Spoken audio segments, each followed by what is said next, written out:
झगड़ा हो गया है, जब न तभी मारा पीटी आई, क्या बात है? कौन बात के लड़ाई झगड़ा हो गया? जब तब मारपीट करते रहते हैं, बेईमानी कोई तरीका है क्या? अजीब, इतना छोटा बात के लिए तुमको मार दिए, फिर मार दिए। अब क्या करोगे? यहाँ भी तो हम तुम्हारे भैया से देखते हैं, अच्छा मिला जुला के रहो। क्या करोगे? क्या हुआ भाभी? ये आपका चेहरा इतना उदास काहे लग रहा है? कोनो बात है का? ठीक है सब। कहाँ जा रहे थे आप? वैसे सब ठीक है। आपका चेहरा देखे तो नहीं लग रहा है कि सब ठीक है। वैसे हम जो चंद्रप्रकाश भैया है ना, चंद्रप्रकाश भैया के हम घरे जा रहे थे। अरे उसका रोज का सुने लफड़ा है हैं कि वहाँ कुछ लफड़ा हो रहा था। कुछ लफड़ा उपड़ा नहीं हुआ है। उसका रोज का तमाशा है, औरत को मारता है, पकड़ पकड़ के बात बात पे कुटाई करते रहता है। अभी तो हम अपन ननद से बतिया रहे थे, वो बेचारी भी झगड़ा हुआ है, मारा है फिर उसका मेहमान। कितना गलत बात है बताइए। छोटी छोटी बात के लिए झगड़ा कर लेता है। सब बताइए क्या करें हम? औरत के किस्मत में खाली दुर्दशा लिखा होता है। ए भाभी, हमको तो कुछ बातें समझ में नहीं आ रहा है। क्या बात समझ में आएगा? औरत होती है, उसको खूंटा से बांध दीजिए। हाँ। उसको खाना पानी दीजिए चाहे मत दीजिए। बात बात पे अगर थोड़ा बहुत अगर ऊंच नीच हुआ तो सारा जड़ियों दीजिए। क्या हो गया? औरतें तो है, औरत नहीं पिटाएगी तो? ए भाभी, हम कुछ समझे नहीं, आप क्या कहना चाह रही हैं? यही तो बात हुआ। ननद बेचारी मेरी इतनी सीधी है। हाँ। और उसको इतना दुर्दशा कर रहा है। ना हम लोग के लिए कोई ईश्वर है, ना कोई भगवान है, ना कोई कानून है, ना कोई अपना पराया है। समझ में नहीं आता है कि अब हम लोग करें तो क्या करें। अरे भाभी, आप बेकार इतना सोच रही हैं। देखिए, ये सब जो घरेलू उत्पीड़न होता है, घरेलू हिंसा होता है, तो ये सब के लिए ना सरकार एक कानून बनाई है। देखिए, जो भी हो, बड़ी जलन है इस ज्वाला में। पता है, औरत बनना अपने आप में बहुत मुश्किल काम है।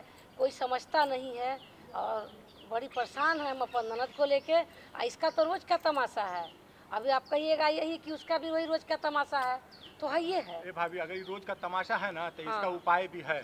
आपको पता है कि सरकार इसके लिए कानून बनाई है। जो घरेलू हिंसा होता है, घरेलू क्या क्या उत्पीड़न क्या होता क्या है, बोले फिर से? हाँ, सरकार इसके लिए कानून बनाई है। घरेलू हिंसा, घरेलू उत्पीड़न के लिए, हाँ। ये सब जो मामला होता है ना, इसके लिए सरकार कानून बनाई है। तो जैसे कि घर में हमारे या किसी के हिंसा होता है, हाँ। तो सरकार कानून बनाई है। और इस कानून के तहत आप अपने अधिकार के लिए लड़ सकती हैं, आप अपनी आवाज़ उठा सकती तो हैं। सरकार इसमें सहायता करेगी? बिल्कुल सहायता करेगी। कैसे करेगी? आप देखिए, हमारे पहचान में एक तो वकील साहब हैं। हाँ। उनका नाम है वीरेंद्र कुमार। हाँ, ठीक ना? हाँ। वो जो है गया से आए हैं। अच्छा। अभी बगीचा में बैठे हुए हैं। हाँ, ठीक हाँ। ना? तो हम उन्हीं के पास जा रहे हैं मिलने। अच्छा अच्छा। और आप वहाँ पर आइए। हाँ। उन्हीं से सारा हम लोग विस्तार से जानकारी ले लेंगे। इसका मतलब है कि हम लोग जानते नहीं है कि औरत को सुरक्षित कैसे रहना है, यही कहानी है। हाँ, तो आप पहले जानिए कि सरकार आपके लिए क्या सुरक्षा की है, क्या व्यवस्था की है, क्या कानून बनाई है। तो ये सब तो जानकारी है नहीं। तो सुनिए और ना। गांव के बहुत सारी महिलाओं को भी जानकारी नहीं है।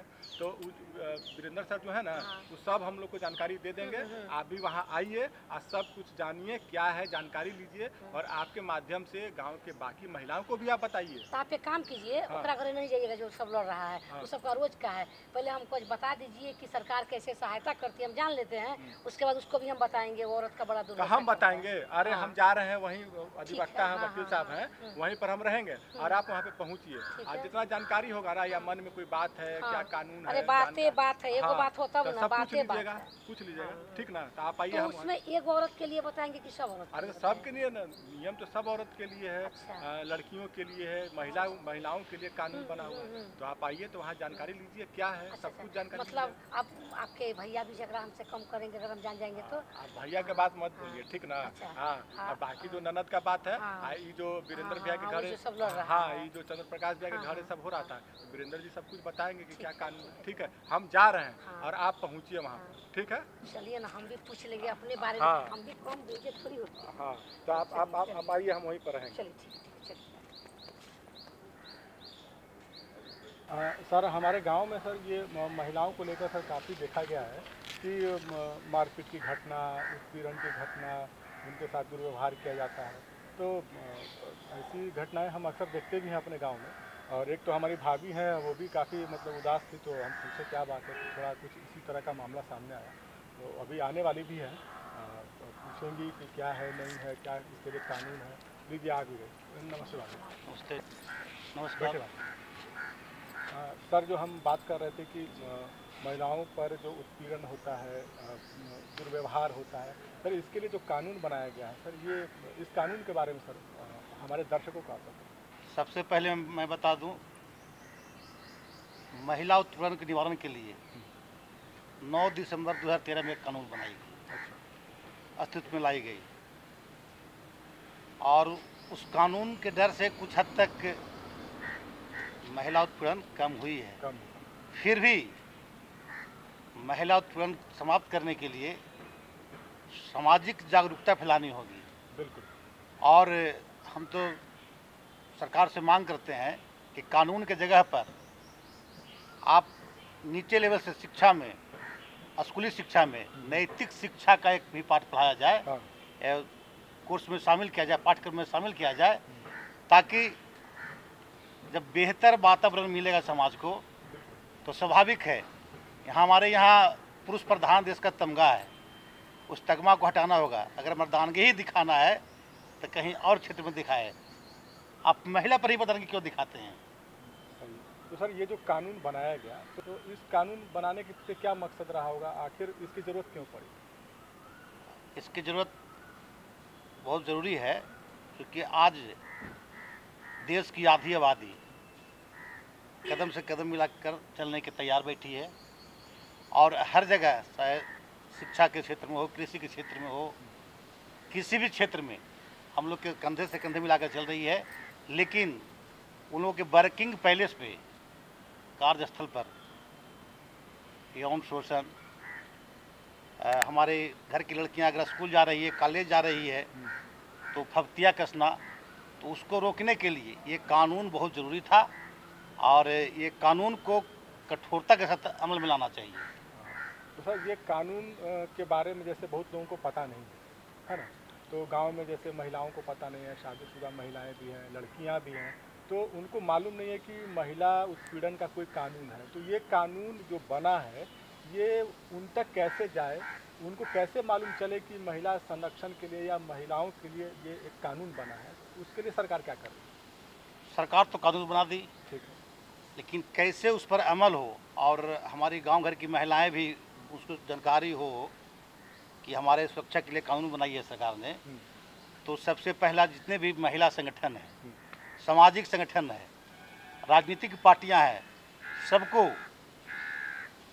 गांव स्तर पर, कस्बा के स्तर पर एक सामाजिक जागरूकता कार्यक्रम चलाना चाहिए, और उस कार्यक्रम के माध्यम से लोगों तक पहुंचाना चाहिए कि आप अबला नहीं हो, आप सबला हो, आपके सुरक्षा के लिए ये कानून बना दिया गया है, आप डटकर मुकाबला करें। सर एक बात बताइए, जैसे हमारे यहाँ शादी ब्याह जो होता है बड़ी धूमधाम से होता है, आपने अभी ये नैतिकता की बात कही, तो संस्कार के दायरे में 7 फेरे होते हैं, तो इसके बाद सर शादी ब्याह के बाद ये पति का और सास का बहू के प्रति स्वभाव बदल जाता है, और लड़कियां उसको अपना किस्मत मान बैठती है कि मेरे किस्मत में यही था, क्योंकि लड़कियों को जन्म से शिक्षा दी जाती है कि तुमको किसी के अंदर में रहना है, माँ सिखाती है कि पति के अंदर में रहना है, तो लाज से, शर्म से, डर से वो सब कुछ अपने मतलब जब वो परिपक्व होती है तब तक वो पूरे तरह बर्बाद हो चुकी होती है। तो सर हम आपसे ये पूछना चाहेंगे कि कानूनी व्यवस्था क्या सिर्फ शादी के बाद महिलाओं के लिए ही है, या फिर उन बेटियों के लिए भी है जो अभी बढ़ रही है, पढ़ना चाह रही है, उनकी शादी कम उम्र में करने का बात करते हैं, या फिर उनके माध्यम से पैसा कमाना चाहते हैं?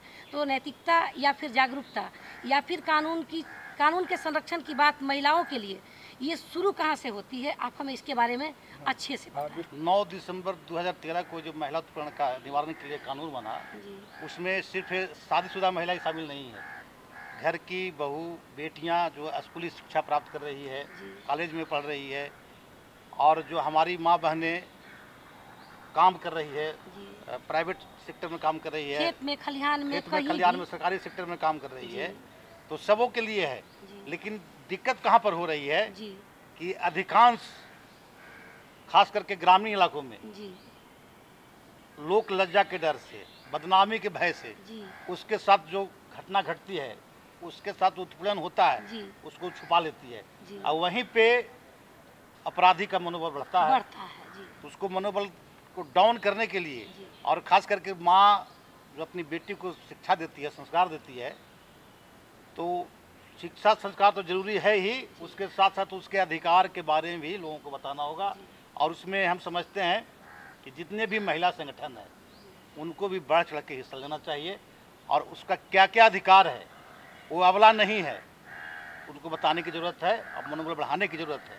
सर, हम आपके बात से ये समझ पा रहे हैं कि समाज में पुरुषों से ज़्यादा महिलाओं के प्रति जागरूक होना या फिर एक दूसरे के काम आना ही कह लीजिए, या मतलब मानवता निभाना, महिला के प्रति अगर जागरूक हो तो ज़्यादा बेहतर है, ये हम समझते हैं। क्योंकि पुरुषों का मनोबल तभी कम होगा जब महिलाओं में एकता होगी। बेशक जी जब तक महिला आगे नहीं आएगी, जी जब तक डटकर मुकाबला नहीं करेगी, तब तक पुरुष को भी, जी मैं ये नहीं कह रहा हूँ कि सिर्फ महिला ही जी जागरूक होना चाहिए, जी पुरुषों को भी चाहिए कि अगर मर्दानगी ही दिखाना है जी तो मर्दानगी क्षेत्र में दिखाओ। एक नारी पर क्यों, नारी उत्पीड़न जो खुद उत्पीड़ित कर रहा है उसके माँ बहन के साथ भी हो सकता है, उसको ये भी ध्यान में रखना होगा। और उसके लिए हम समझते हैं कि समाज में एक बेहतर वातावरण का पैदा सर, करना होगा। उस उत्पीड़न की बात आप कर रहे हैं, उसको हम लोग समाज में एक परंपरा मान चुके हैं और ये घर घर की कहानी है सर। हमारे घर, आपके घर, कहीं ना कहीं बेटी जब 5 से 6 साल 10 साल की होती है, वो जब सड़क पे निकलने लगती है तो लोगों के व्यवहार के मुताबिक उसके माँ बाप भी उसके साथ वैसा ही सलूक करते हैं। नतीजा ये होता है कि हम जैसी बेटियां पीसी जाती है और तमाम उम्र बिताने के बाद ये पता चलता है, आप जैसे लोगों के मिलने के बाद, कि हमारा भी कुछ अधिकार था। तो सर, बुनियादी स्तर पर इस अधिकार को हम इस्तेमाल करने के लिए सशक्त लड़कियां क्या करें जबकि वो पढ़ रही है उस समय ही? इसकी शिकायत कहाँ करें, क्या करें? हाँ। और कैसे अपने बात को सामने रखें। उस जद में अगर माँ बाप भी आते हैं तो उसको भी लेना है। ऐसी परिस्थिति अगर घर में बन जाए कि हमारी माँ चाहती है कि हम 14 बरस में बेटी का शादी कर दें, 15 साल की लड़की अगर प्रेग्नेंट है, कह रही है माँ ये तकलीफ़ है, तो माँ कहती है कि तुम्हारा यही किस्मत है, जैसे तुम्हारा पति कह रहा है वैसे रहो। तो इसके लिए लड़कियाँ क्या करें ताकि सही कदम उठाएं, अपनी बातों को क्या करें? पहले भी मैं बताया जी कि सबसे पहले लड़कियों को उसका क्या अधिकार है जी उसके बारे में जानना होगा और हम लोगों के भी कर्तव्य है उसको बताना है। सर, अधिकार की बात आप करते हैं तो हमारे मन में एक सवाल आता है कि हमारे मतलब परिवेश में ये है कि हम बच्चे को पैदा कर दिए, खास करके अगर लड़कियां होती है तो उसको जो हम खिला रहे हैं, कपड़ा पहना रहे हैं, वो माँ बाप एहसान करते हैं। तो फिर ऐसे में अधिकार की बात बेईमानी है सर। इसके लिए महिला अपने अधिकार को जानने के लिए क्या करे? उसको तो लगता है कि हम जी रहे हैं, हम सांस ले रहे हैं तो माँ बाप का कृपा है, फिर शादी किए तो पति का कृपा है। तो फिर ऐसे में अधिकार कहाँ जगह बना पाएगा और इसके लिए सरकार क्या कर रही है, आप बताइए। अधिकार मांगने से नहीं मिलता जी उसके लिए लड़ना पड़ता है। जी गीता का एक सार है जी कि अगर अधिकार और स्वाभिमान पर आँच आए जी तो अपने परिवार से भी लड़ पड़ो, जी और जब तक ये लड़कियां नहीं करेगी जी तब तक उसका शोषण होते रहेगा। जी तो सबसे पहले मैं फिर जोर देकर कह रहा हूँ जी कि सबसे पहले महिलाओं को, अपनी बेटियों को ये शिक्षा देना है कि बेटी तू किसी से कम नहीं है, जी तुम बेटा के बराबर है। जी दोषी कौन है? जो आज बेटी है वही बहू बनती है, वही सास बनती है, वही माँ बनती है, वही माँ भी बनती है, वही सास बनती है, और सास बनते ही उसका रूप बदल जाता है, व्यवहार बदल जाता हमने है। तो माँ के भी रूप को बदलते देखा है। तो यहाँ पे सर, तो मुझे जैसा कि आप बता रहे हैं सर, शिक्षा पे पहले ध्यान देना चाहिए कि वो बेटियां हो या समाज हो, एक शिक्षा उनके अंदर पहले आनी चाहिए। वो शिक्षित हो, वो तभी तो वो चीज़ों को जान पाएंगे और फिर अपने अधिकार के लिए लड़ पाएंगे। तो शिक्षा इसमें सर महत्वपूर्ण मुझे लग रहा है बहुत। आज के समय में जिसके पास शिक्षा नहीं है वो आदमी नहीं, जानवर है, पशु समान है। इसलिए शिक्षित होना तो बहुत ज़रूरी है। और सभी के बच्चों के माँ बाप को ये समझना चाहिए कि हम तो खुद जैसे भी जैसे से पल के बढ़ के और जो झेलना पड़ा झेले, लेकिन कम से कम अपने बच्चों को उतनी शिक्षा जरूर दें कि उसका क्या अधिकार है, उसका क्या कर्तव्य है, समाज के प्रति, अपने परिवार के प्रति क्या जिम्मेदारी है, क्या जवाबदेही है, उतना समझ सके। सर एक बात हमको पूछना चाह रहे हैं हम कि कई बार ऐसा होता है, हमने समाज में देखा है कि एक महिला जो उत्पीड़न की गई और वो अपने अधिकार के लिए कोर्ट में गई, ये उसके बाद फिर वो अपने पति के नज़र और घर से चली जाती है, फिर जब वो अपने सहायता के लिए माँ बाप से उम्मीद करती है तो वहाँ से भी चली जाती है। ऐसे में उसका दुर्दशा और बढ़ जाता है। तो इसके लिए सरकार क्या कुछ उनके लिए कोई व्यवस्था कुछ ऐसी व्यवस्था है क्या? सरकार व्यवस्था दी है। क्योंकि ऐसे में सर तीसरे लोग भी फायदा ही उठाते हैं उस पीड़ित महिला से। तो इसके लिए सरकार का क्या कदम है, क्या प्रयास है, और इससे कितने महिलाओं को सुरक्षा मिल सकती है, या फिर अपने मनोबल को बढ़ाए कि हम सरकार के संरक्षण में, क्योंकि महिला हो या पुरुष हो संरक्षण तो चाहिए। हम यहाँ बैठे हैं तो चेयर है, ऊपर पेड़ है, संरक्षण ही तो है। तो हर लोग संरक्षण के दायरे में जीना चाहता है। तो जब महिला घर से, मायके और ससुराल दोनों जगह से निकाली जाए अपने अधिकार के बात के जुल्म में, जुर्म ही बोल लीजिए, क्योंकि सच बोलना तो समाज में और घर में जुल्म ही होता है। तो इस जुल्म के बाद जब वो महिला कहीं की नहीं रहती है तो उसके लिए सरकार का क्या व्यवस्था है और क्या कदम है? मैं पहले भी कहा कि सिर्फ कानून बना देने से समस्या का समाधान नहीं होगा। जैसा कि आपने बताया कि जैसे ही बेटी कोर्ट में जाती है अपने अधिकार के लिए तो पति से जाती है, हाँ। माँ बाप से चली जाती है, पैदा किया हुआ बच्चों से भी जाती है, बच्चे भी छीन लिए जाते हैं, और समाज से भी चली जाती है। तो सबसे पहले तो उसकी परवाह नहीं करना है, और सरकार को भी वैसे महिलाओं का जो शोषण का शिकार हुई है उसको बेहतर करने के लिए अपने स्तर से एक सेंटर खोलना चाहिए। उसकी जीविका कैसे बेहतर ढंग से चले, उसके बच्चों का लालन पालन कैसे हो, उसकी व्यवस्था सरकार को करनी चाहिए, और कहीं न कहीं सेटलमेंट अपने संस्थान में करनी चाहिए। सर ये जो कानून बना था तो उसमें फिलहाल कोई बदलाव किए गए हैं कुछ परिस्थितियों को देखते हुए? अभी तक तो बदलाव नहीं किया गया है, लेकिन बदलाव की ज़रूरत है। अच्छा। जैसे सर उसमें क्या बदलाव होना चाहिए?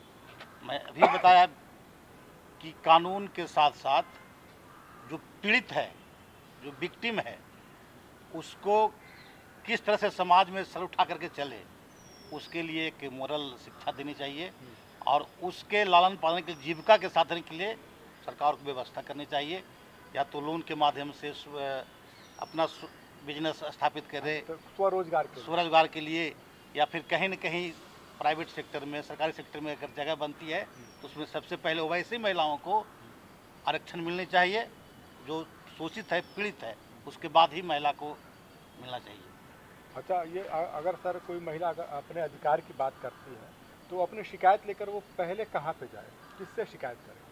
सबसे पहले अगर महिला, सबसे पहले मैं बच्ची पढ़ाता हूँ, अगर बच्ची के साथ कोई शोषण होता है तो सबसे पहले माँ बाप के पास जाए। ठीक है। अगर माँ बाप नहीं सुनते हैं तो उसके बाद समाज के प्रबुद्ध नागरिकों, गांव के लोग हैं, उनके पास, दसों के पास जाए कि मेरे साथ ये घटना घट रही है और मेरे पिताजी माँ भी हमें सहायता नहीं कर रहे हैं। अगर वो भी नहीं करते हैं तो अभी सरपंच है, उसमें आधी आबादी आरक्षण में है, सरपंच, मुखिया सब, उन लोग के पास जाए, वहाँ से भी न्याय नहीं मिलता है, थाने जाए। अगर थाना भी नाइंसाफ़ी करता है, अनदेखी करता है, तो कोर्ट जाने के लिए स्वतंत्र है। और सरकार को भी चाहिए कि वैसे लोगों को मुफ्त में कानूनी सलाह और उसकी सहायता प्रदान करनी चाहिए। दिया जाए। बहुत अच्छी बात सर ने बताई, अच्छी जानकारी दे रहे हैं सर हम लोगों को। तो गांव घर के दर्शकों, जो महिला उत्पीड़न कानून है, इसको बनाने के पीछे जो कारण है वो घरेलू हिंसा है, या उनके साथ कुछ दुर्व्यवहार किया जाता है काम के स्थान पे या कहीं भी, तो वो अपनी बात को रखने के लिए स्वतंत्र है और वो लड़ सकती है अपने अधिकार के लिए। इसी कानून के बारे में हम लोग जानकारी ले रहे हैं। सर कुछ खास बातें जो इस कानून में जो हमारे दर्शक में जानना चाहते हैं या हम लोगों को पता नहीं है, वो बताइए। एक बार मैं फिर जोर देकर कह रहा हूँ कि सिर्फ कानून बन जाने से किसी भी समस्या का समाधान संभव नहीं है। जब तक हम आप ये जागरूक नहीं होंगे तो कानून जगह पर सबसे पहले समाज में एक जागरूकता कार्यक्रम चलाना चाहिए, लोगों को जागरूक करना चाहिए कि नारी और पुरुष प्रधान देश नहीं है, क्योंकि जब तक गाड़ी का दो पहिया समानांतर नहीं चलेगी तेज गति से नितोड़ेगी। उसी प्रकार नारी को उतना ही सम्मान दें जितना आप सम्मान खोजते हैं, सम्मान को भूखा है। सर एक बात बताइए, जैसे कि ये कई बार जो महिला लड़की शादी होता है तो छोटी होती है ना, उसके प्रति हिंसा हो रहा है। हिंसा से ऊपर जब होता है तब वो समझती है कि हमारे साथ अब हिंसा हुआ।